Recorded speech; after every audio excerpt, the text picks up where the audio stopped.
Hello students, आज हम लोग बात करेंगे क्रिस्टल फील्ड थ्योरी के बारे में।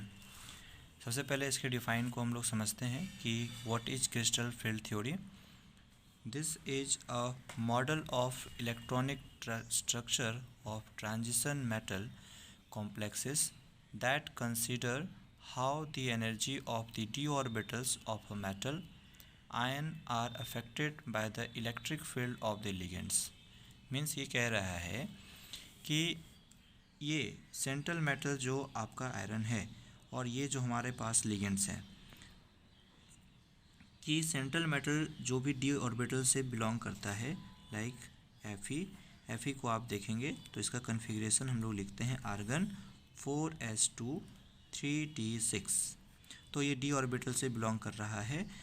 लिगेंड्स अपने लोन पेयर को आयरन को देता है, तो किस तरह से साइनाइड के लोन पेयर आयरन को डोनेट करेंगे, इस बात को उसके एनर्जी लेवल पर इस थ्योरी ने बताया है, crystal field theory. Now what is crystal field splitting? According to CFT interaction between a transition metal, ligands arises from the attraction between the positively charged metal cation and negative charged ligand। Means ये है कि जब इस compound को हम लोग split करते हैं तो आयरन के ऊपर पॉजिटिव चार्ज क्रिएट होता है और साइनाइड के ऊपर नेगेटिव चार्ज क्रिएट होता है। तो ये पॉजिटिव और नेगेटिव के बीच में जो अपोजिट चार्जेस क्रिएट हुए हैं उसकी वजह से अट्रैक्शन होता है और ये अट्रैक्शन इसी क्रिस्टल फील्ड स्प्लिटिंग को बताता है। नेक्स्ट पॉइंट अपने पास है what is degenerate orbitals. Degenerate orbitals कहते हैं orbitals which have same energy in a subshell are known as degenerate orbitals.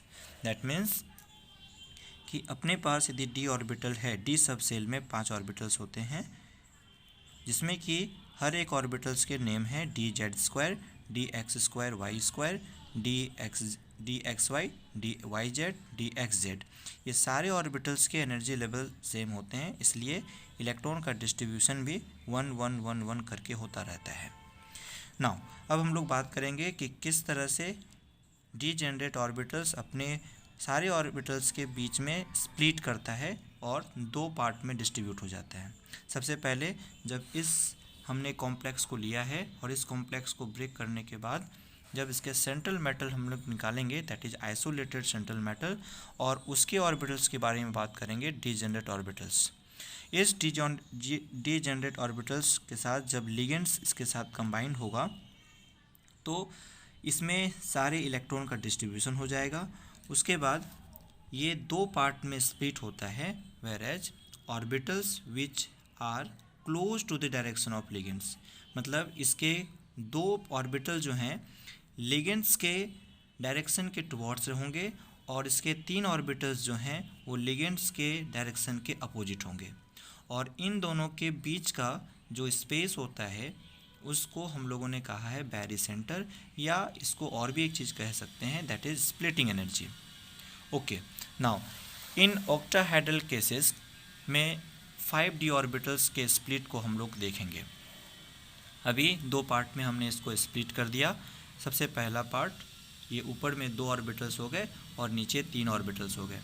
पहले ऑर्बिटल्स में dz² है और इसमें dx² - y² है जिसकी एनर्जी लेवल काफ़ी ज़्यादा होती है, हायर एनर्जी लेवल, जिसको Eg कहा है।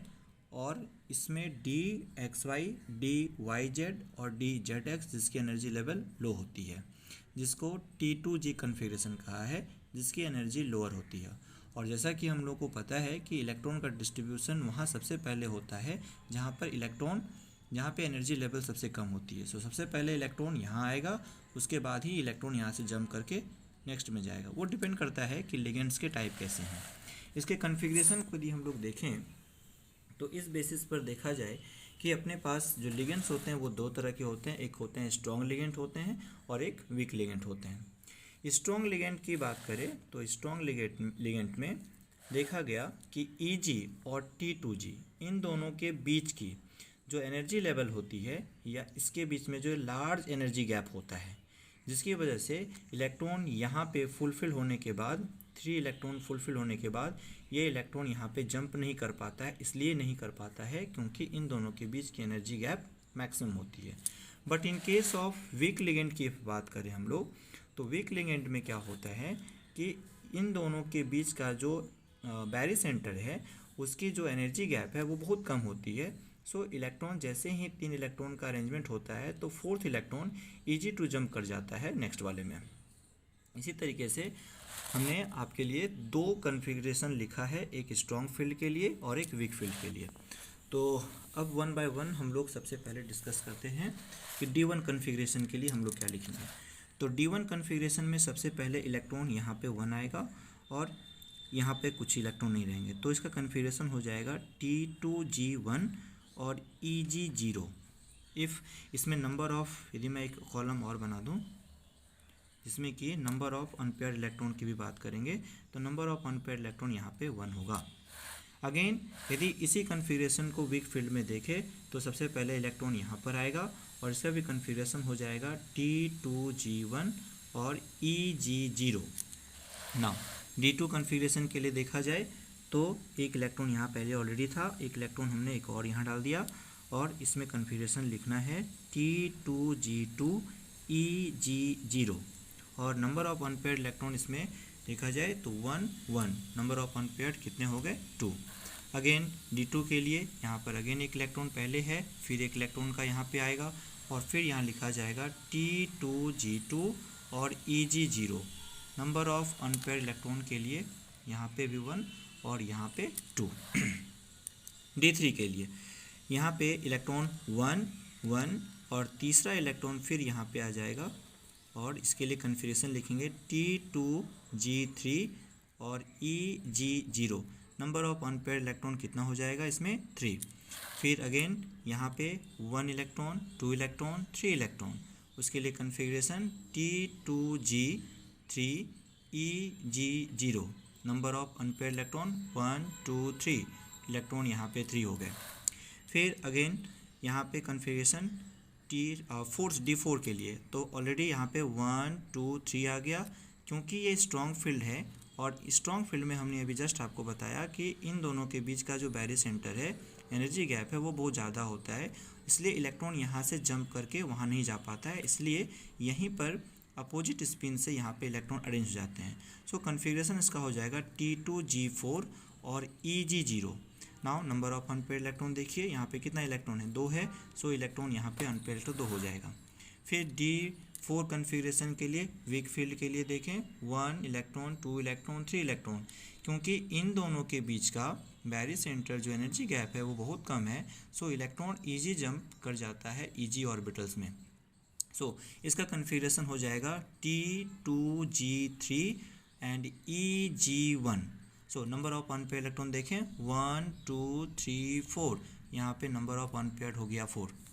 नाउ अगेन D5 कन्फिग्रेशन के लिए स्ट्रॉन्ग फील्ड के लिए 1 2 3 4, अगेन यहाँ पे 5। ऊपर क्यों नहीं गया? क्योंकि इन दोनों के बीच का एनर्जी गैप ज़्यादा है और इलेक्ट्रॉन जंप नहीं कर सकता है, इसलिए कन्फिग्रेशन हो जाएगा T2G5 and EG0। Now number of unpaired electron देखें कितने हैं 1, यहाँ पे कर दिया।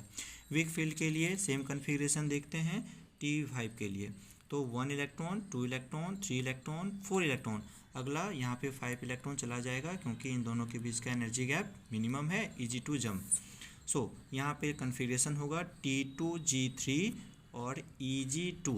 सो नंबर ऑफ अनपेयर्ड इलेक्ट्रॉन 1 2 3 4 5 और यहाँ पे हमने 5 लिख दिया।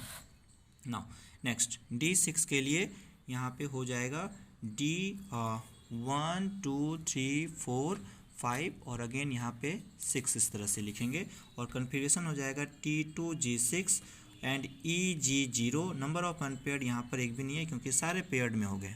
ओके, यहाँ पे 0 लिख दिया। अगेन वीक फील्ड के लिए देखिए यहाँ पे D6 कन्फिग्रेशन के लिए 1 2 3 4 5, फिर जहाँ से एनर्जी लेवल ख़त्म होती है फिर से पेयरिंग बनाना इन्होंने स्टार्ट करेगा, यहाँ पे करेगा, ठीक है। नाउ तो यहाँ पे हो जाएगा T2G how much 1 2 3 4, so T2G4 and Eg number of electron 2, यहाँ पे 2 हो जाएगा। नाउ नंबर ऑफ अनपेयर्ड देखते हैं 1 2 3 4, नंबर ऑफ अनपेयर्ड इलेक्ट्रॉन 4 हो गया। नाउ नेक्स्ट है हम लोगों के पास D7 कन्फिग्रेशन। D7 कन्फिग्रेशन के लिए इलेक्ट्रॉन का डिस्ट्रीब्यूशन करेंगे, किसके लिए? स्ट्रॉन्ग फील्ड के लिए।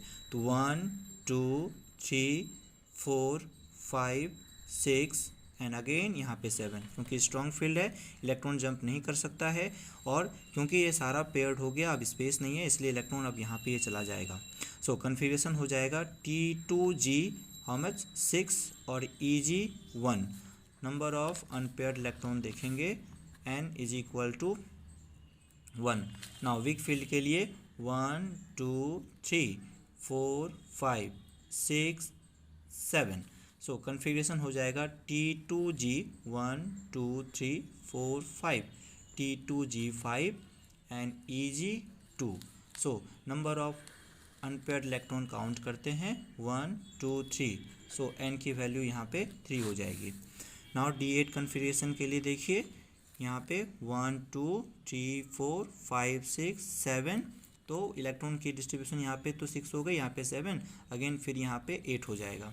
तो यहाँ पे कन्फिग्रेशन लिखा जाएगा T2G 6 और Eg यहाँ पे 2, number of unpaired electron 2। Week field के लिए D8 कन्फिग्रेशन के लिए लिखते हैं 2 ऑलरेडी यहाँ पर हो चुका है, 1 2 3 4 5 6 7 और यहाँ पे 8 इलेक्ट्रॉन। कन्फिग्रेशन हो जाएगा T2G6 और Eg यहाँ पे 2 electron, number of unpaired electron यहाँ पर भी कितने हो जाएंगे? 2। नाउ अगेन D9 के लिए देखते हैं 1 2 3 4 5 6 7 8 एंड यहाँ पे 9। सो कन्फिग्रेशन हो जाएगा T2G6 Eg 3, number of unpaired electron 1। Week field के लिए देखते हैं यहाँ पे 1 2 3 4 5 6 7 8 और अगेन यहाँ पे 9, अगेन यहाँ पे 9। तो T2G6 और Eg 3। Okay, so number of unpaired electron year 1। Now last one D10 configuration के लिए हम लोग लिखेंगे T2G, यहाँ पे हम लोग एक लास्ट इलेक्ट्रॉन बचा है, इलेक्ट्रॉन यहाँ पे फुलफिल कर लेते हैं, T2G6 एंड Eg 4, number of unpaired electron 0। और यहाँ पे अगेन लास्ट D10 के लिए वीक फील्ड के लिए लास्ट में इलेक्ट्रॉन, अब फिर इसके पास स्पेस भी नहीं है, यहीं पे रखना पड़ेगा। सो T2G6 एंड Eg here 4, so number of unpaired electron is 4। तो these are the configuration of D1 to D10। Thank you for watching.